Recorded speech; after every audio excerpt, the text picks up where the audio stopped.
serokatî ji bo aşitî mirovatî projeyekî pir hêja dane hesabê iktidarê nayê. Erdogan tim û tim dibe ki bila koltuğa min em dibên Kurdî çi ye bîrkirine dibe bila koltuğa min destê min naçe. 2014 zaten planekî ew çökertme em dibe derxistine û hîna jî pêşiya wî ye. Ji bo wî serokatî heqetem xelasbûna xwezayî ye, xelasbûna jina ye, xelasbûna tirka ye. Em çawa 2007 em derî Malazgirtê vekirin tirka em xelas kirin.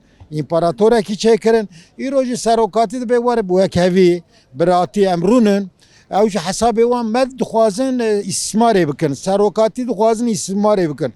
Îjar şer derkeve zaten aboriya tirka, civaka, siyaseta wan têk çûye. O yani İranê daha xirab dibin.